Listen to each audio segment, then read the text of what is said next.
So what I've got here is the pork leg that I hung up about a year ago in order to turn it into delicious, silky smooth textured prosciutto. Now originally I said it was only going to be about 8 months, and I know a lot of you have been waiting for this, and now it's 12 months, so what's up with that? Well, mostly I've just been getting up the courage to eat my own cooking. I've been pondering the relative risk of botulism, which is basically the nastiest possible foodborne illness you can get. So how big of a risk am I taking here?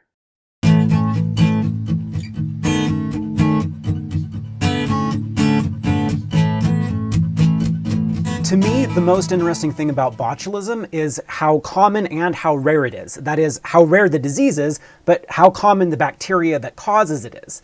There's actually only about 1,000 cases worldwide of botulism each year. Of those, about 100 are in the United States. However, the bacteria that causes botulism, Clostridium botulinum, is actually pretty widely distributed in the environment around us. It's often in the soil around you, it's in the water, it's kind of everywhere. There's a very good chance that you've ingested that botulism bacteria at least once in your life, possibly, maybe even probably many times. So why aren't you dead? Why aren't we all dead? Well, the answer is that it is actually not the bacteria that kills you. Instead, it's the toxin that the bacteria produces. And in many cases, the bacteria is not actually producing the toxin. This is kind of complicated, so let me explain. There's kind of 3 ways that you can encounter a risk from foodborne botulism. You can encounter that risk from bacteria spores, you can also encounter it from active live bacteria, and you can also encounter it from the toxin itself. And obviously each of those 3 cases is related to each other,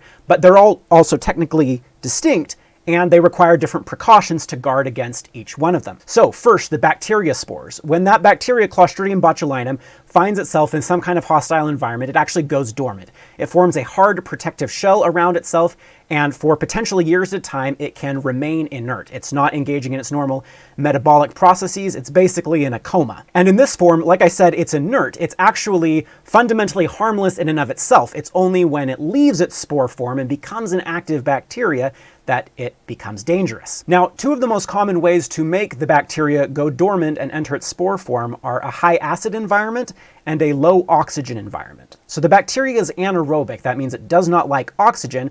When it's exposed to oxygen, it goes dormant.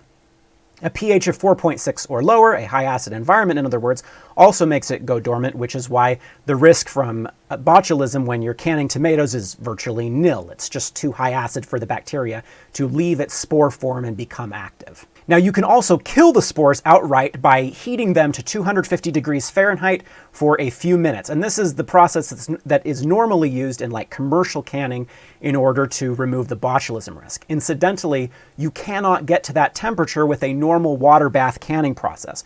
You can do it with a pressure canner, however. So that's the spore form of the bacteria. And remember, as long as it's in its spore form, it is fundamentally harmless in and of itself. Now, it can leave that spore form and become active. At this point, it's also known as a vegetative bacteria. That just means that it is engaging in its normal metabolic processes. And this is when you run into an immediate risk of botulism. When it's running through its normal metabolic processes, this bacteria produces the botulism toxin as a byproduct. So anytime the bacteria is active, there is going to be botulism toxin present. Now, to become active, the bacteria needs to be in some kind of friendly environment, and basically this amounts to there being some kind of food to eat, there being moisture, no oxygen, room temperature, and low acidity. This means that one of the common places that you're going to find a botulism risk, one of the common places where if there are spores, they're going to leave dormancy and become active, is in canned and bottled foods, fruits, vegetables, and meats. Inside of those cans, obviously you have a low oxygen environment or a no oxygen environment. It's all sealed up. You've got plenty of food. That's why you're canning. You've probably got lots of moisture in there. You've also got room temperature. You're not freezing it or refrigerating it. And for many of these foods, you're going to have a low acid environment. So it's just perfect for those spores to leave their dormant stage and move into their vegetative stage to start metabolizing and producing the toxin. So the most important thing you can do for botulism prevention is to outright kill the spores, or at least prevent those spores from ever becoming actively metabolizing bacteria. If you do, then obviously the situation is going to become very deadly very quickly. So this actually leads us to the subject of infant botulism. The thought may have occurred to you, well, that's kind of interesting, because if a spore gets inside my body, if I eat a spore and it gets down into my intestinal tract, well, that feels like a really favorable environment for it to become a vegetative active cell. What you've got is you've got plenty of food there. That's what the digestive system is for. You've got a relatively low acid environment. It's warm, it's moist, and there's no oxygen. So do botulism spores become active in your gut? The answer is, at least for adults, happily no. But for infants, the answer is actually yes. I wasn't able to find as much information on this as I wanted about why this works, but the basic idea is that adults have a well-developed level of gut biodiversity that prevents the spores from ever activating inside your intestines. However, infants under a year of age do not have this advanced level of gut biodiversity. So if a botulism spore does get inside an infant's intestinal tract, it actually can enter that vegetative active state, start producing the toxin, and then poison the baby. In fact, the majority of botulism cases each year are infant botulism cases. This is also why you're not supposed to feed honey to infants under a year of age. It's not totally uncommon for there to be botulism spores inside the honey. Now, of course, that's not a problem for adults because the spore just passes through your system without ever activating and producing the toxin. But for infants under a year of age with that low level of gut biodiversity, it can be lethal. Incidentally, there's a hypothesis that most infant botulism cases don't come from honey or even directly from food at all.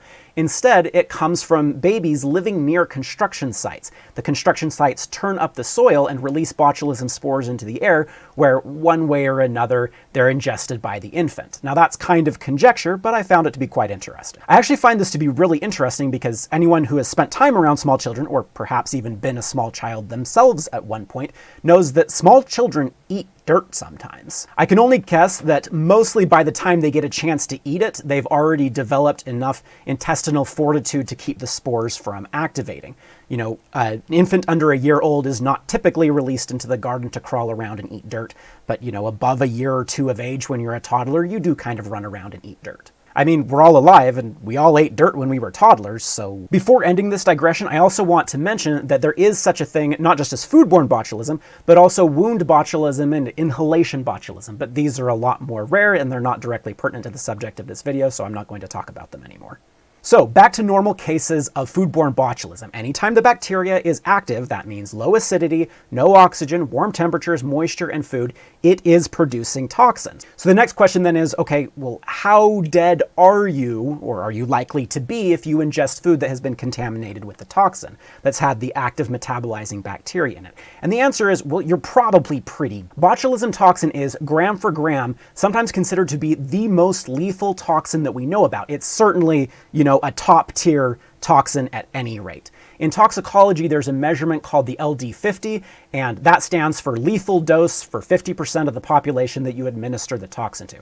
And basically, it's just a measurement of, you know, how much of the toxin is required per kilogram of body weight to kill you. And the LD50 for botulism toxin is somewhere around 1 to 2 nanograms per kilogram of body weight. And if you're curious how much a nanogram is and you have trouble visualizing that, well, let me tell you what a nanogram is. If you take a grain of rice and divide it into 25 million pieces, each of those pieces is about a nanogram. So an LD50 of 1 to 2 nanograms per kilogram of body weight means that you would need around 125 millionths of a grain of rice of botulism toxin to kill the average person. So you can kind of start to get a sense for just how deadly this stuff is. It's not the kind of thing where you eat it and wait a day to see if you have an upset stomach before you eat the rest. Instead, it's the kind of thing where you eat it and in a day you're dead or paralyzed. So the partial good news is that it is actually relatively easy to inactivate the toxin. You can actually just boil it for a few minutes and the toxin loses its potency. So some guidelines that you'll read actually recommend, you know, when you home can things, even if you process them correctly, just to remove any possible risk of botulism, you should boil those bottled or canned foods after you take them out of the bottle or the can. However, these same guidelines also don't recommend to boil and eat foods that you suspect are contaminated with botulism because, you know, even though it really should be safe, well, do you really want to take that risk? Okay, so having said all that, suppose you do ingest the toxin. What happens next? Well, the symptoms are going to set in with, say, a day or 2 or 3, or maybe a few more on average. What the toxin does is it actually binds to nerve endings and prevents them from sending signals that tell the muscles to contract. In other words, what the toxin does is it paralyzes you. On the outside, this is going to look like nausea, dizziness, vomiting, weakness in your facial muscles. You'll have trouble swallowing, slurred speech, droopy eyelids, and then as the paralysis spreads, you'll actually eventually lose the ability to breathe and then you die.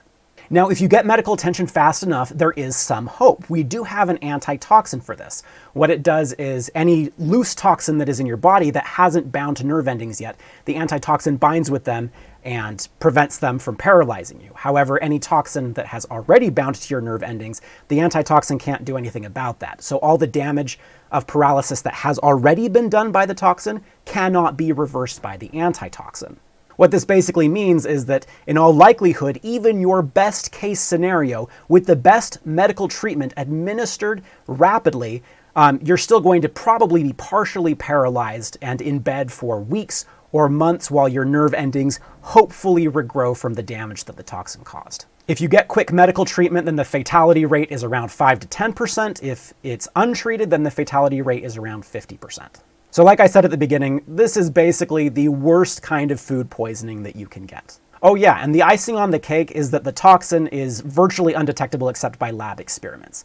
It doesn't have an odor, it doesn't have a taste, it doesn't have a color. It is just a silent, swift, stealthy killer. And I'm gonna make one more small digression to tell you something really cool about botulism. You know Botox? Yeah, that's just carefully controlled botulism.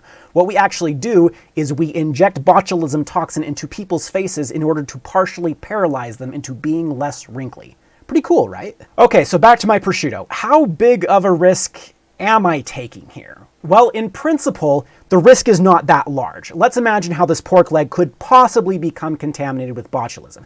There can't be any botulism on the inside because botulism isn't on the inside of animal muscle, it's out in the environment. Now, it also can't be on the surface, at least not in its active form, because there's too much oxygen on the surface. This prosciutto cure is what's known as a whole muscle cure, which is exactly what it sounds like. It's just when you take a chunk of animal muscle and you don't wrap it, you don't grind it, you don't cut into it, you don't do anything into it, you just cure it as one piece. And this kind of cure is actually very, very low risk in general for botulism. So far, so good. By the way, this contrasts to sausage, which is a meat cure that is actually a very high risk for botulism. You see, if any spores do get on the meat before or during the grinding process, then they actually end up not on the surface of the meat exposed to oxygen, but they end up on the inside of the sausage, inside the casing where it's warm, and there's lots of food, and there's no oxygen, and it's moist, and it's just the perfect place for botulism to grow. In fact, botulism is actually named after sausage. It comes from the Latin word botulus, which means sausage, so botulism basically means sausage disease. So why haven't you ever gotten botulism from sausage? Well, the secret weapon is nitrites and nitrates, which are special salts that, well, I actually don't know. I was unable to find this information if they kill the spores outright or if they just force the active bacteria into spore form. But the point is, in the presence of nitrites and nitrates, there will be no active Clostridium botulinum. So if you do a sausage cure, nitrites and nitrates are basically a must-have. Now, whole muscle cures like my prosciutto here are very low risk for botulism in the first place, but just as an added precaution, I added Prog Powder 2, which has both sodium nitrite and sodium nitrate, to my salt cure at the very beginning of the process. So botulism be gone. Okay, it's a whole muscle cure. I added nitrites and nitrates. I left it to dry in a well-aired environment to keep oxygen around the surface. Is there any possible way that any botulism could have gotten into or onto this meat, and is there any way it could have become active and produced the toxin? Well, maybe. You see, a few months ago, I did something that was kind of, maybe, sort of, a little stupid. I noticed that the prosciutto was drying out a little bit fast, and so on the advice of some reasonably knowledgeable and competent individuals, I did the following. I took the prosciutto and I put it in a water bath for 24 hours. The idea is that the water soaks into the prosciutto, and then when I hang it up, it dries out a little bit more slowly and has better texture at the end. Now, that is fine, but the potentially stupid thing that I did, and I still cannot believe that I did this, was I didn't refrigerate it while it was in the water bath. Instead, it was at room temperature. So notice now, that kind of environment on the surface of the meat, if there's any spores on the surface of the meat, then all of a sudden they have food, it's low acid, there's plenty of moisture, and it's oxygen poor. And all of a sudden we have a great place for botulism to grow. So how big is the risk of botulism there? Well, first you need to remember that there still should be nitrites near the surface of the meat. So if there were any spores there, they should have been inactivated or killed by the nitrites, even though in other ways that environment was friendly for the bacteria to grow. Also, I skimmed a research paper or two on how fast these bacteria can produce the toxin, and my best judgment is that over 24 hours it should be pretty slow, even if there was somehow an active botulism bacteria on the surface of that meat. you have to remember that in most cases, botulism is developing in a food canning sort of situation where it has weeks or months or years to develop, not 24 hours. So how do I evaluate this risk? Well, I am virtually positive that there is no botulism toxin on or in this pork leg. Now, in the infinitesimal chance that there might be botulism on the surface of the meat from the time that I dipped it in water for 24 hours, I am going to take a precaution. I'm going to cut off the upper layer of the meat and cook it just in case, but the inside of the meat I'm 100% confident about. Now, it's really interesting to try to evaluate this risk. You see, given the incredibly low probability of botulism in general and the precautions that I have taken in this specific case, you might say that, well, I should just eat all of it without cooking the outside layer at all. I'm being too risk averse, you could say. But this is my first long curing project, and I think I am justified in being a little extra risk averse here in this new and unfamiliar situation, especially considering that any botulism at all could just knock me out. Now, you might also take up the opposite position and say, I'm not being risk averse enough. If there was even 1,000th of a percentage point chance that there is botulism on here, if I have any doubts at all about the safety of my curing project, I should just throw the whole thing out to be on the safe side. However, in this case, I do not agree with that. I think I have managed the risks to an acceptable level. Yes, there is an infinitesimally small chance that this could kill me. But, well, I probably have a roughly equivalent chance of dying from botulism from commercially canned products or from home canned products. I probably have a roughly similar chance of dying in a car accident. I have taken reasonable precautions. I have done my homework pretty well, and at some point you just have to decide that you're gonna ride or die. So here we go. The actual prosciutto opening video is going to go up in a couple of days. I really don't mean to tease you guys like this, especially after waiting for a year instead of 8 months, but I did think that the botulism and the risk management side of this was interesting enough and important enough to address in its own separate video. So remember to stay as safe as you can, manage your risk carefully, and remember that sometimes you just gotta decide when you're ready to ride or die. Thanks as always for watching. I look forward to seeing you in the next one.